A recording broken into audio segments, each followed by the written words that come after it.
नमस्तुभ्यम नमस्तुभ्यम नमाम्यहं मम सहोदर। हे आर्य राष्ट्र के रहने वाले मेरे हम उम्र भाइयों, आप सभी को मेरा नमस्कार है। स्वागत आप सभी का अपने पसंदीदा प्रोग्राम नाड़ी वैद्य काया क्लब के अंदर। आज हम बात करते हैं आयुर्वेद में प्रमेह रोग को 20 प्रकार का कहा गया है, और एलोपैथी साइंस में जिसको डायबिटीज कहते हैं ये 2 प्रकार का माना गया है। एलोपैथी साइंस से जब इंसुलिन गड़बड़ हो जाता है तब कहता है कि आप शुगर के रोगी हो गए, लेकिन आयुर्वेद में प्रमेह रोग 20 प्रकार का कहा गया है। इसकी सबसे पहली परिभाषा है प्रचुरम वारम वारम वा मेहनम मूत्र त्यागम करोति इति प्रमेह। कि प्रमेह उसको कहते हैं जब बार बार और कई बार पेशाब जाते हैं, उसका नाम प्रमेह रोग है। और प्रमेह रोग में जब आपके शरीर में कमजोरी आने लग जाए, पेशाब गए कमजोरी महसूस करते हैं, या पेशाब में सफेद सफेद सा धात सी जाने लग जाती है, या पेशाब करने के पश्चात राल सी आती है, तो इसको बोलते हैं शुक्रमेह। यानी शुक्र धातु का पेशाब के रास्ते से निकल जाना शुक्रमेह बोलते हैं, जिसमें आगे चल करके नपुंसकता पैदा हो जाती है। लेकिन एलोपैथी साइंस सिर्फ इंसुलिन आपका गड़बड़ हुआ तब कहता है, लेकिन आयुर्वेद में अगर आपका पेशाब बार बार जा रहा है, पेशाब जाने से शरीर में कमजोरी आ रही है, पेशाब में सफेद सफेद सा या कुछ कचरा सा निकल रहा है, या पेशाब करने के बाद राल सी छूटती है, तो समझिए शुक्रमेह है, जिसमें नपुंसकता आ जाएगी। जब शरीर में शुक्र धातु की कमी हो जाती है तो वजन टूट जाता है, एकदम वजन टूट जाता है। डॉक्टर जाते हैं, फिर वो कहते हैं जी आपको तो शुगर हो गया। शुक्र में, शांद्र में, इक्षु में, हरिद्रा में, मंजिठ में, हलाल में, इस तरह से प्रमेह जो है 20 प्रकार का आयुर्वेद में कहा गया है। तो मैं उसमें बताता हूं, आयुर्वेद के अनुसार प्रमेह में नसों का सिकुड़ जाना भी प्रमेह रोग में आता है। जब आपकी आंतें कमजोर हो जाती हैं, यानी शरीर में जब गैस बनती है, कब्ज बनती है, वो गैस और कब्जी जहां जाकर के रुक जाती है। अगर वो गर्दन में रुक गई तो कहते हैं सर्वाइकल हो गया। अगर वो गैस आपके दिमाग की नसों में जाकर के रुक गई तो उसको कहते हैं माइग्रेन हो गया। अगर आपकी याददाश्त कमजोर हो जाती है, इसका मतलब दिमाग की नसें कमजोर हो गई, वहां जाकर के वो रुक गई, तो याददाश्त कमजोर हो जाती है, या नींद नहीं आती है। नींद का नहीं आना, याददाश्त का चला जाना, या नसों के सिकुड़ जाने से हाथ पैर सुन्न हो जाना, नमनेस होना, बांटे आना, या पिंडलियों में दर्द होना, पैरों में जलन होना, और जब ये गैस आपके हार्ट पर आती है तो कहते हैं जी आपको बीपी बन गया है, या घबराहट बेचैनी बढ़ गई है। तो ये भी रोग आयुर्वेद में शुगर में आता है, प्रमेह में आता है। यानी अगर आपको लगता है कि आपके पैरों में जलन हो रही है या पैर ठंडे हो रहे हैं, तो समझिए आप आयुर्वेद के अनुसार शुगर के रोगी हैं। अगर आपको लगता है कि रात को लेटते समय या जब भी आप रेस्ट करते हैं पैरों में पिंडलियों में दर्द होता है, जलन होती है, या चलते हुए आपकी टांगों में दर्द हो जाता, नसें फटने को हो जाती हैं, तो भी आप शुगर के रोगी हैं। आपको नींद नहीं आती, नींद उछट जाती है, तो भी शुगर के रोगी हैं। आप में नपुंसकता आ गई है तो भी आप शुगर के रोगी हैं। और अगर आपको घबराहट बेचैनी है, धड़कन बढ़ जाती है, तो भी समझिए आप आयुर्वेद के अनुसार शुगर के रोगी हैं। इसलिए जब ऐसे रोगी कोई भी मेरे पास आते हैं, क्योंकि किसी व्यक्ति को शुगर मिलता है और किसी को नहीं मिलता है। मैंने पिछले प्रोग्राम में एक चिट्ठी बताई थी, उस चिट्ठी में सारे लक्षण दिए गए थे कि नसों के सिकुड़ जाने से बीपी बढ़ गया, बीपी बढ़ जाने से उसको डॉक्टर ने स्टंट लगा दिए, और स्टंट लगाने पर ही शांति नहीं हुई। जब उस बीपी का इफेक्ट आपकी किडनी पर आ गया तो क्रिएटिनिन, यूरिक एसिड, यूरिया बढ़ गया। उसी बीपी का इफेक्ट आकर के जब पैरालाइज हो गया और ब्रेन हेमरेज की स्थिति पैदा हो गई, तब वह आदमी मेरे पास आता है। जब मैं कहता हूं कि अब आपको कोई भी किडनी से डरने की आवश्यकता नहीं, मैं आपकी किडनी को भी ठीक करूंगा, मैं आपके लीवर को भी ठीक करूंगा, मैं आपके इंटेस्टाइन को भी ठीक करूंगा, मैं आपके सर्वाइकल, माइग्रेन और पैरालाइज होने वाले इस पैरालाइज को भी मैं ठीक करूंगा। मैं कैसे ठीक करूंगा आपको भी बताता हूं। क्योंकि मैं या आयुर्वेद कहता है कि सबसे पहले पेट को साफ कीजिए।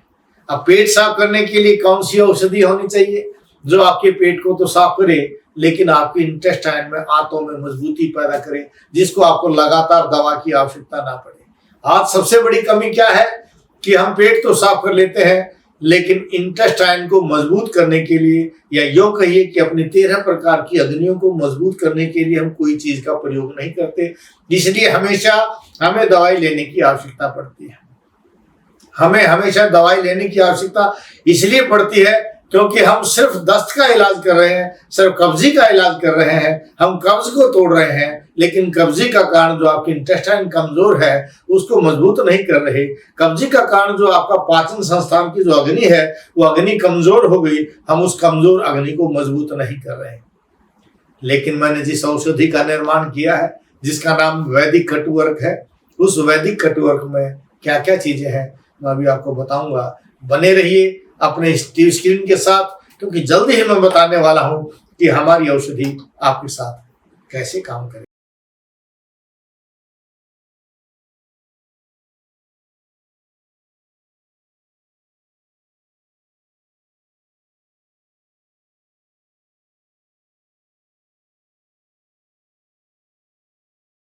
हाँ, तो मैं बता रहा था कि हमने जिस औषधि का निर्माण किया है जिसको वैदिक कटुवर्क कहते हैं, वह वैदिक कटुवर्क में अर्क मकोए, पुनर्नवा और कासनी का घन सत्व मिला है।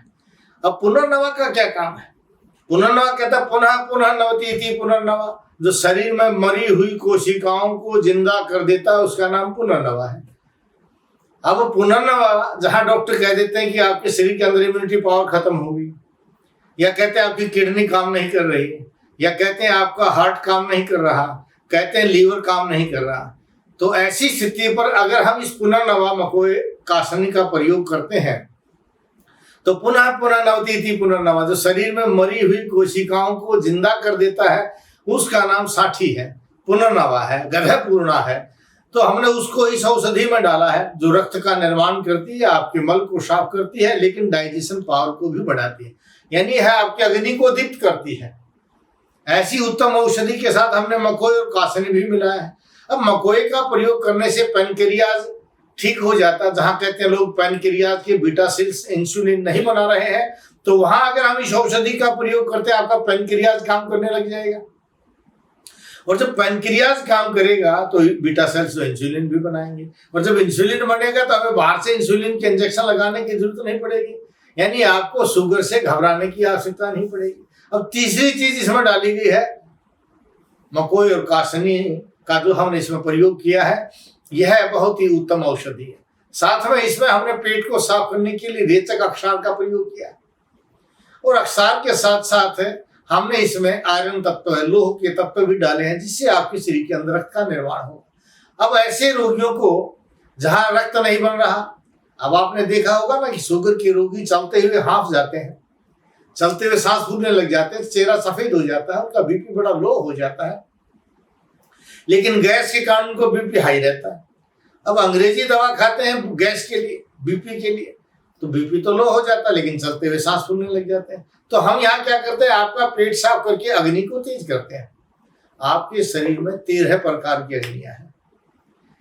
पहली अग्नि है जठ अग्नि, 5 भूताग्नि है। भूत अग्नियों में आपका जो है पृथ्वी, जल, तेज, वायु और आकाश, ये 5 महाभूत है जिससे आपका शरीर बना हुआ। तो इन सब की अपनी अग्नियां हैं, यानी 1 जठ अग्नि और 5 महाभूत अग्नि और 7 धातु अग्नि है।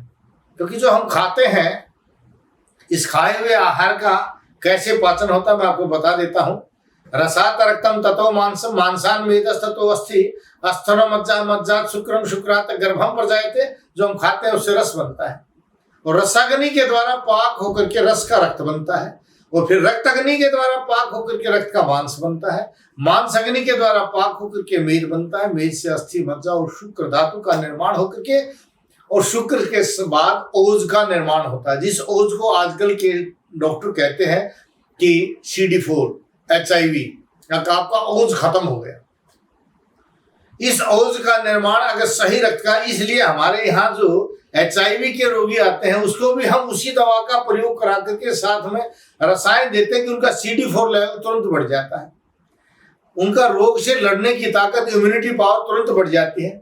जहां डॉक्टर कहते हैं कैंसर के रोगियों को आप घर चले जाइए, औषधि काम नहीं कर रही है, या कीमो काम नहीं कर रही है, सेक काम नहीं कर रही है, आपका शरीर साथ नहीं दे रहा है, ऐसे रोगी जिनको छुट्टी कर दी गई, डॉक्टरों ने कह दिया घर चले जाइए, 2 दिन के मेहमान है, हम उनको कहते हैं कि इतना सुंदर शरीर जो भगवान ने आपको दिया है, आप अपने रोगों से परेशान हो चुके हो, थक चुके हो दवाई खाते खाते, और थकने के पश्चात ये मन में विचार आने लगा कि भगवान उठा ले तो अच्छा है। उस उठ जाने से पहले, उस चले जाने से पहले एक बार आयुर्वेद में जो महर्षि चरक ने दिया है उसके अनुसार औषधि का प्रयोग करके देखिए, क्योंकि हमारी औषधियां भावों से भावित हैं, हमारी औषधियां मंत्रों से अभिमंत्रित हैं, हमारी औषधियां अपने हाथों से स्वयं निर्माण की गई है। मर्दनम गुणवधरम, जिन औषधियों को, इन औषधियों को जितना रगड़ा जाता उतना ही काम करती है। तो इन औषधियों का जब हम निर्माण करते हैं तो ये औषधियां आपके जीवन की रक्षक बन जाती है, यानी आपके अंदर इम्यूनिटी पावर पैदा करती है। जब हम औषधि का निर्माण करते हैं तो हमारे अंदर एक विचार होता है, एक मंत्र की उपासना की जाती है, ओम नमः महाविनायकाय अमृतम रक्ष रक्ष मम फल सिद्धिम देहि देहि रुद्र वचने स्वाहा। हम शिव भगवान से प्रार्थना करते हैं कि हे भगवान, जिस औषधि का मैं निर्माण कर रहा हूं यह औषधि मानव कल्याण के लिए हो, यानी जिस औषधि का मैं निर्माण कर रहा हूं यह औषधि मानव कल्याण के लिए हो, यह रोग के निवारण के लिए हो, उनके लिए अमृत की वर्षा करे। इस भाव के साथ जब औषध का निर्माण किया जाता है तो वह औषधि भावों से भावित हो जाती है। बहुत से अंग्रेजी पढ़े हुए लोग मजाक करते हैं कि ऐसे कैसे भावों का प्रभाव हो जाएगा, ऐसे कैसे इन चीजों के कहने से प्रभाव हो जाएगा। तो मैं उनको बताता हूं कि जिस तरह से बारात का भोजन, विवाह के अंदर जो आप भोजन करते हैं वह भोजन आप एक टाइम करते हैं, और जब करते हैं बड़ा अच्छा लगता है, बड़ी सराहना करते हैं कि भोजन बहुत अच्छा था, लेकिन उसी भोजन को वे लोग अगले दिन नहीं कर पाते। घर वाले भी खुद कहते हैं कि चावल दाल बना लीजिए, कच्ची रोटियां बना लीजिए, हम उसको नहीं खाएंगे, क्योंकि वहां बारात का भोजन बनाने वाले के अंदर विचार था कि मुझे बारात को एक वक्त की रोटी देनी है, दूसरे वक्त का भोजन देना ही नहीं। तो भाव थे उसके अंदर। तैयार करने वाले पाचक अलग थे, बहुत सुंदर बनाया, बड़े अच्छे हलवाई थे, बड़े अच्छे कारीगर थे, बड़ा अच्छा परोसा गया, बड़ी अच्छी आप लोगों ने सराहना की, लेकिन मात्र उस बनाने वाले के इस भाव के कारण कि अगले दिन मुझे इनको भोजन नहीं खिलाना है, वे लोग अगले दिन उस भोजन को कर नहीं पाते। ये है भावों का प्रभाव। आप होटल में रोटी खा लेते हैं, अच्छी लगती है, लेकिन अगले दिन कब्ज हो जाती है, पेट खराब हो जाता है, हमेशा नहीं खा पाते, क्योंकि वहां भी उसका भाव होता है कि मुझे एक वक्त की रोटी देनी है दूसरे, या ये मेरा ग्राहक आया है, ये ग्राहक आएगा पैसा देगा, इस भाव से हम होटल में रोटी खाते हैं, पैसा देते हैं, लेकिन भोजन हमेशा अच्छा नहीं लगता। लेकिन घर की रोटियां जो माता के द्वारा, दादी के द्वारा, बहन के द्वारा, बुआ के द्वारा, पत्नी के द्वारा, बेटी के द्वारा बनाया गया भोजन, क्योंकि भावों से भावित है, उसमें अपनापन होता है कि मेरा अपना जिनके लिए मैं भोजन बना रही, इस भाव के साथ जिस भोजन का निर्माण किया जा रहा है वह भोजन हम सारी जिंदगी खाते हैं और बड़ा अच्छा लगता है। इसीलिए हमारे शास्त्रों में भी कहा गया कि आज सबसे बड़ा गैस और कब्ज का कारण क्या है कि हम घर का भोजन नहीं करते, हम बाहर का भोजन करते हैं, या फिर बारीक आटा लेकर के आते हैं, उसकी रोटियां बनाते हैं, बहुत ज्यादा तड़का लगाते हैं। इसके कारण आज हमारे को कब्ज हो रही है, गैस हो रही है, प्रत्येक व्यक्ति एसिडिटी का रोगी हो रहा है। लेकिन शास्त्रों में कहा गया कि भोजन बनाने वाले के सामने ही भोजन करना चाहिए और भोजन की सराहना करनी चाहिए कि आपने भोजन बहुत अच्छा बनाया है, भोजन में भगवान ने जो भोजन दिया बड़ा आनंद आ गया, मजा आ गया। इस भाव के साथ जब भोजन का आप प्रयोग करेंगे तो वो भोजन कभी आपको कब्ज नहीं करेगा, कभी एसिडिटी नहीं बनाएगा। हाँ, इस कब्ज और एसिडिटी पर एक बात याद आ गई कि कब्ज और एसिडिटी आजकल क्यों ज्यादा हो रही है, क्योंकि आजकल जो आप गरम गरम रोटियां खाते हैं, गरम गरम सब्जी खाते हैं, फुलके जो है बैठने के पश्चात गैस को स्टार्ट करके बनाया जाता है, ये गरम गरम भोजन आपके एसिडिटी का कारण है। और फ्रीज में रखी हुई दाल और सब्जी को जब दोबारा गर्म किया जाता है तो यही भोजन जहर का काम करता है। जिसके कारण आज प्रत्येक व्यक्ति गैस का रोगी बनता जा रहा है। आज प्रत्येक व्यक्ति गैस का रोगी हो गया, एसिडिटी का रोगी हो गया। लेकिन इस गैस और एसिडिटी का जब सही ढंग से इलाज नहीं किया गया तो यही गैस जो है जब पेट में रुक जाती है तो हाइटस हर्निया बना देती है। जब ये ऊपर की तरफ आती है, डकार के रूप में आती है, या हिचकी लग जाती है, हिचकी रुक नहीं पाती। जब बार बार हिचकी आती है तो आपका आमाशय सूज जाता है। डॉक्टर कहते हैं जी आमाशय पर कैंसर हो गया, क्योंकि बार बार जो उस गैस का प्रभाव ऊपर की तरफ आ रहा है, जिसको आप हाइटस हर्निया बोल रहे हैं, जिसको आप हिचकी बोल रहे हैं, जिसको आप डकार बोल रहे हैं, यही आपकी बीमारी का कारण बन गया। जब आपकी आंतों में ये रुक गया तो अम्बलाइकल हर्निया बन गया, इंग्वाइनल हर्निया बन गया, टेस्टिज का हर्निया बन गया, या हर्निया जो है आंतों को फाड़ गया, या कई बार आपने सुना होगा कि ब्लीडिंग शुरू हो जाती है, डॉक्टर वहां स्टंट लगा देते हैं, यानी वहां से उसको सील देते हैं। कहां से शरीर को सीलोगे? आप गैस का बनना बंद कर दीजिए, आप एसिड का बनना बंद कर दीजिए, और आप कब्ज को ठीक कर दीजिए तो आपके सभी रोग ठीक हो जाते हैं। आप देखिए, बढ़ा हुआ एसिड जब आपके रक्त में आ जाता है तो बीपी का कारण बन जाता है। जो बीपी हाई करता है, आपकी घबराहट बेचैनी को बढ़ाता है, यही आपकी नींद को गायब कर देता है, यही आपके डिप्रेशन को बना देता है। और यही एसिड जब आपके रक्त में आकर के बालों में आ जाता है तो बाल सफेद हो जाते हैं, गंजापन आ जाता है, चेहरे पर आ जाता है तो आपको कहते हैं ना कि ऑयल स्किन हो गई है, या आपके चेहरे पर कील मुहासे आ जाते हैं, झाई आ जाती है। और त्वचा पर जब इसका ज्यादा प्रभाव हो जाता है तो त्वचा पर सोरायसिस जैसा रोग पैदा हो जाता है, स्वित्रकुश जैसा रोग पैदा हो जाता है। लेकिन कहां से पैदा हुआ? कि आपने पेट साफ करने की दवा का सही ढंग से प्रयोग नहीं किया, सही औषध का निर्माण नहीं किया। क्योंकि आपने पेट साफ की दवा का प्रयोग किया था, वहां पेट तो साफ हो गया, लेकिन आपकी इंटेस्टाइन मजबूत नहीं हुई। जब आंतें मजबूत नहीं है तो लगातार दवा का प्रयोग करना पड़ा। और वो जो दवाइयां दी जा रही है उसमें किसी में जमाल घोटा था, तो किसी में सनाई था, किसी में अरंड का तेल था। तो सभी औषधियां गर्म तासीर की होती हैं, और गर्मी के कारण बढ़ी हुई गर्मी जब आपकी इंटेस्टाइन में बार बार जाती है तो आपके ब्लड के अंदर एसिड को बढ़ा देती है। और एसिड बढ़ने से ये आपके चर्म रोग पैदा हो गए, एसिड बढ़ने से पैरालाइज हो गया, ब्रेन हेमरेज हो गया, एसिड बढ़ने से बाल सफेद हो गए, चश्मे चढ़ गए, एसिड बढ़ने से कील मुहासे हो गए, क्योंकि ये एसिड आपका बढ़ गया है। अब इस एसिड को खत्म करने के लिए हमें क्या करना चाहिए था? कि हमें मोटे आटे की रोटी खानी चाहिए। इस कब्ज को दूर करने के लिए, इस गैस को दूर करने के लिए हमने फ्रिज में रखी हुई दवाइयों का, आहार का प्रयोग नहीं करना चाहिए। अगर फ्रिज में रख ही दिया तो उसको दोबारा गर्म नहीं करना चाहिए, फिर आप प्रयोग कीजिए, आपको गैस नहीं बनेगी। भोजन के बीच में आप पानी पीजिए, घूंट घूंट करके, मुहुर्मुहुः वारं वारं वा जिह्वां प्रक्षालनं कृत्वा भोजन करितव्यम्। बार बार जिह्वा को धोते हुए, मुख को साफ करते हुए घूंट घूंट करके पानी पीना चाहिए। इस तरह से भोजन के बीच में पिया गया पानी अमृत का काम करता है।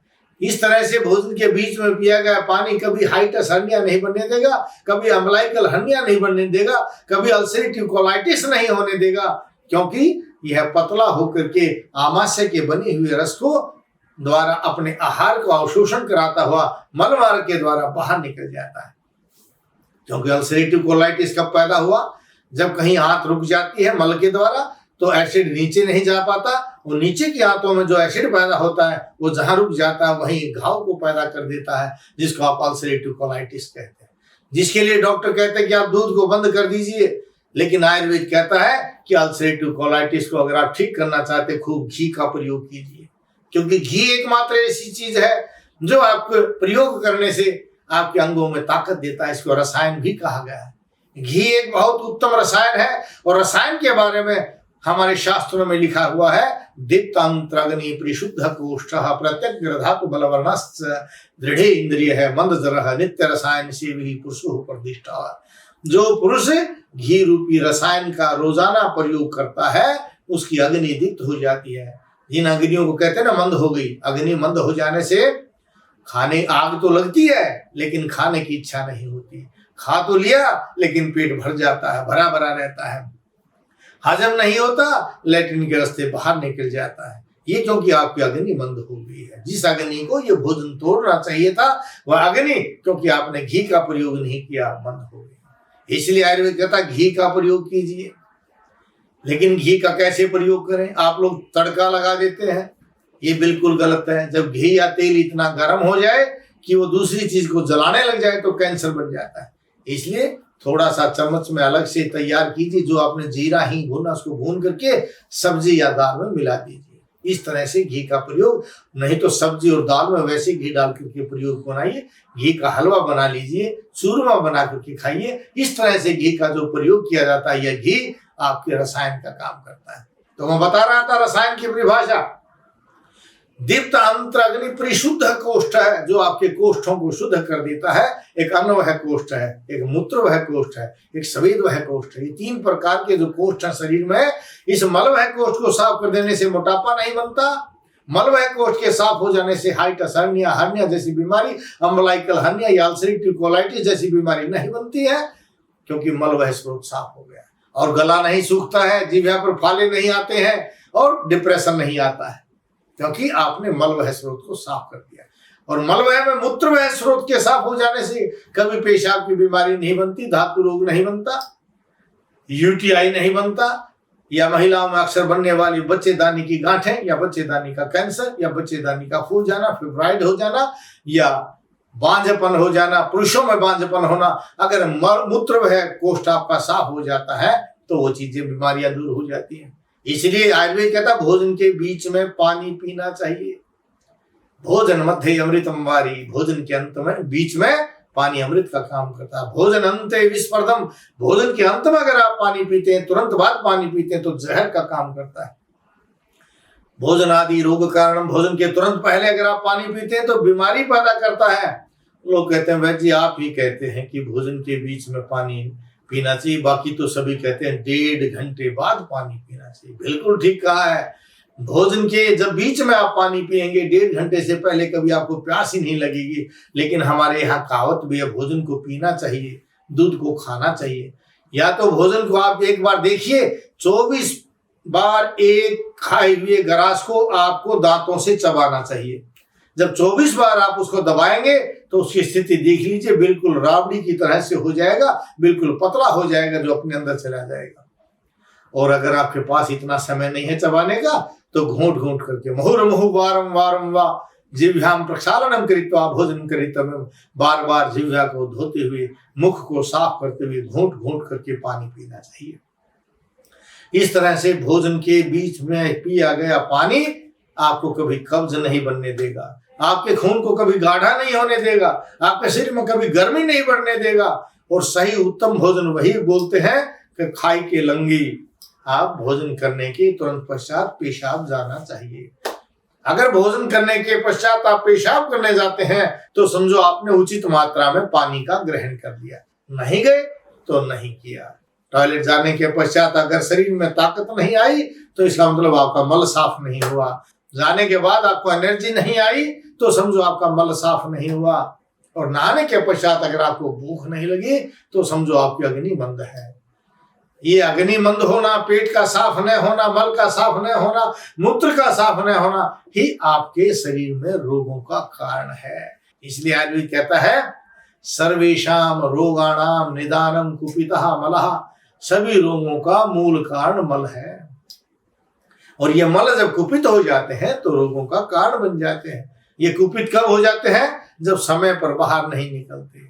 अगर पेशाब अंदर रुक गया तो प्रोस्टेट बढ़ जाते हैं, पेशाब अंदर रुक गया तो यूटीआई हो गया, पेशाब अंदर रुक गया तो आपको बच्चादानी में गांठें हो गई, कैंसर बन गया। और ऐसे ही मल अगर अंदर रुक गया तो पेट फूल गया, मुफारा हो गया, हाइटिस हर्निया हो गया, अल्सरेटिव कोलाइटिस हो गया, क्योंकि मल अंदर रुक गया।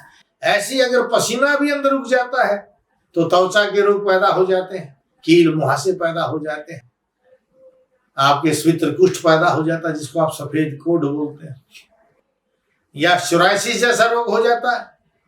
लेकिन आश्चर्य की बात है हम रोग के कारण को जाने बगैर इलाज की तरफ भाग जाते हैं, इसलिए इलाज करते रहते हैं, ठीक नहीं होते। आयुर्वेद कहता है कि आप पत्थर सेविनः किम भेषजम, अगर आप परहेज करेंगे तो औषधि की आवश्यकता नहीं है। परहेज किसका होगा? जो रोग का कारण होगा। इसलिए आयुर्वेद कहता है रोग का इलाज बाद में कीजिए, पहले कारण को देख लीजिए।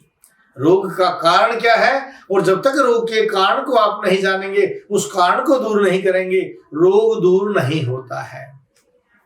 यही तो कारण है कि अगर आपको बीपी हो गया, बीपी की सारी जिंदगी दवा खानी पड़ती है, क्योंकि आपने ये पता नहीं चला कि बीपी का कारण क्या है, ये बीपी क्यों बढ़ रहा है। एलोपैथी साइंस ने तो आपको बता दिया कि कोलेस्ट्रॉल बढ़ गया तो आपका बीपी बढ़ जाएगा, लेकिन आयुर्वेद कहता है अगर आप टेंशन लेते हैं तो भी बीपी बढ़ जाएगा। आपके अंदर आम रस बनता है तो भी बीपी बढ़ जाएगा, आम विष बनता है तो भी बीपी बढ़ जाएगा, और अन्न के कच्चा रहने से जब वो गैस का प्रभाव आपकी इंटेस्टाइन पर, हार्ट पर आता है तो बीपी बढ़ जाएगा। हम नाड़ी देखकर ये देखते हैं कि आपके रोग का कारण क्या है, और जब हम उस कारण को दूर करते हैं तो हमें सदा दवाई खवानी नहीं पड़ती। हम ब्लड प्रेशर का इलाज अगले दिन से दवाइयां बंद करा देते हैं, क्योंकि रोग का कारण क्या है वो हम नाड़ी देखकर जान लेते हैं। हम ये नहीं देखते कि एलोपैथी साइंस की पैथोलॉजी क्या कह रही है, हम पैथोलॉजी को आयुर्वेद के सिद्धांत के अनुसार लेते हैं। आयुर्वेद कहता है कि पथ्य सेविनः किम भेषजम, अपथ्य सेविनः किम भेषजम। परहेज से रहेंगे तो औषधि की आवश्यकता नहीं है, बद परहेजी करेंगे तो कोई औषधि काम नहीं करेगी। और परहेज किसका? जो रोग का कारण है, आप उस कारण को दूर कर दीजिए। अब माइग्रेन में अगर रोग का कारण आपकी गैस है, आप गैस का बनना बंद कर दीजिए। लेकिन आप लोग क्या करते हैं, जब आपको माइग्रेन हो गया तो आप दर्द निवारक दवाओं का, यानी जिसको पेन किलर्स कहते हैं, आप उनका प्रयोग करते हैं। दर्द हुआ, आपने पेन किलर्स का प्रयोग कर लिया, बार बार इन दवाओं के प्रयोग करने से आगे चलकर पता चला कि ब्रेन में ट्यूमर हो गया, ब्रेन कैंसर हो गया, पैरालाइज हो गया, या ब्रेन हेमरेज हो गया, या याददाश्त चली गई, पार्किंसंस रोग हो गया, न जाने कितने इन्होंने नाम दे दिए। सेरेब्रल जिससे आपको चलना फिरना देखना मंद हो जाता है। इस तरह के न जाने कितने रोग उन्होंने सिर्फ इसलिए पैदा कर दिए कि जब आपने गैसिन में दर्द हुआ, या आपको सर्वाइकल हुआ, या माइग्रेन हुआ, तो आपने रोग के कारण को दूर ना करके आपने पेन किलर्स का प्रयोग किया। आपने रोग के कारण को दूर ना करके चक्कर आने वाली दवाई का प्रयोग कर लिया। लेकिन रोग किससे पैदा हुआ था? गैस से। इसलिए हम उस गैस का इलाज करते हैं, हम पेट को साफ करते हैं, गैस का बनना बंद कर देते हैं, शरीर की अग्नि को तेज करते हैं, जिससे बार बार हमें दवा खानी नहीं पड़ती। तो हमारे यहाँ सर्वाइकल, माइग्रेन, बीपी, एसिडिटी, कब्ज, ये रोग तो दूसरे दिन खत्म हो जाते हैं और सदा के लिए खत्म हो जाते हैं। हम आपको घी खिलाते हैं, क्योंकि आयुर्वेद में घी को रसायन कहा गया, इसलिए हम घी खिलाते हैं। बहुत से लोग कहते हैं जी घी तो हजम नहीं होता। अरे हमारे यहाँ भारतवर्ष के अंदर जब महिला को बच्चा पैदा होता था, यानी प्रसूता को, हम कम से कम गरीब से गरीब परिवार 10 किलो घी खिला देता था। वो लेटी रहती थी, कभी व्यायाम नहीं करती थी, उस समय वो घी हजम होता था। लेकिन लेट करके होने वाली चीज जो लघु सुपाच्य है, आसानी से हजम हो जाने वाली चीज है, वो घी है। आपने घी को बंद कर दिया, लेकिन घी के स्थान पर आप ड्राई फ्रूट का प्रयोग कर रहे हैं, जो शरीर के अंदर गर्मी बढ़ा रहे हैं। जिस 2 बादाम को हजम करने के लिए 400 डंड मारनी चाहिए, यानी खूब मेहनत करनी चाहिए, आप उस बादाम का प्रयोग कर रहे हैं। लेकिन लघु सुपाच्य है जो आसानी से हजम हो जाता है, उस घी का प्रयोग नहीं कर रहे हैं, क्योंकि आपको गलत बताया गया है। आप आयुर्वेद के अनुसार चलिए, आप घी का प्रयोग कीजिए, आप इन ड्राई फ्रूट्स का प्रयोग बंद कर दीजिए, घी का प्रयोग कीजिए। अब लोगों ने घी बंद कर दिया, तेल का खाना शुरू कर दिया। तैलम तेजम हरति, जो लोग तेल का प्रयोग कर रहे हैं उनको कैंसर बन जाएगा, क्योंकि तेल तेज को हरता है। तेज का मतलब इम्यूनिटी पावर को कमजोर करता है, रोग प्रतिरोधक अक्षमता को कम करता है। इसलिए आज जो लोग घी खा रहे थे इस कोरोना काल में ठीक हो गए थे, लेकिन जो तेल खाने वाले व्यक्ति थे वो ठीक नहीं हुए, क्योंकि उनकी इम्यूनिटी पावर खत्म हो चुकी थी। हम अपने इलाज के अंदर आपके अंदर इम्यूनिटी पावर पैदा करते हैं, रोग से लड़ने की ताकत पैदा करते हैं। हम आपको रसायन खिलाते हैं, हम भाव से भावित मंत्रों से अभिमंत्रित औषधियों का प्रयोग कराते हैं, और उन औषधियों को खिला करके चाहे कोई भी बीमारी, एक बार फिर मैं दोहराना चाहता हूं कि इस चले जाने से पहले, उठ जाने से पहले, और दवा खा करके अगर आप परेशान हो चुके हो तो एक बार हमारे औषधालय में अवश्य आइए, या टीवी स्क्रीन के नीचे जो आप नंबर देख रहे हैं ना, किसी भी नंबर पर फोन कर लीजिए, अपॉइंटमेंट लीजिए। मेरा अपना यूट्यूब चैनल है नाड़ी वैद्य कायाकल्प के नाम से, आप नाड़ी वैद्य कायाकल्प को सब्सक्राइब कीजिए और वहां प्रत्येक रोग का आपको घरेलू इलाज मिलेगा। हाँ, बहुत से लोग जो एलोपैथी के सहायक है, हमारे विरोधी है, विभिन्न प्रकार के कोटेशन भी किया होगा, लेकिन हम जो बात कहते हैं वो चरक की बात कहते हैं, हम जो बात कहते हैं वो आयुर्वेद की करते हैं। आप चरक पुस्तक में पढ़ करके देख लीजिए, जो मैंने बताया है सब उसमें। मेरा अनुभव कहता है कोई भी रोग असाध्य नहीं है, प्रत्येक रोग को ठीक किया जा सकता है। जन्म के पश्चात होने वाले प्रत्येक रोग को, चाहे वो कोई भी रोग हो, चाहे वो सर्वाइकल हो, माइग्रेन हो, बीपी हो, एसिडिटी हो, हाइट का बढ़ना न हो, चश्मे चढ़ गए हो, बाल सफेद हो गए हो, गंजापन हो, कोई भी चरम रोग क्यों ना हो, चाहे आपका शुगर हो या आपका सर्वाइकल हो या आपका लीवर सोराइसिस हो या आपकी किडनी की बीमारी हो, प्रत्येक रोग को ठीक किया जा सकता है और ठीक करते हैं। एक बार हमारे औषधालय पर आइए और नाड़ी दिखाइए, नहीं तो आप इन नंबरों पर कांटेक्ट कीजिए, मैं आपसे बात करूंगा। आपकी दवाई घर बैठे पहुंच सकती है, कोरियर के द्वारा भी आ जाएगी। जय भारत, जय भारती।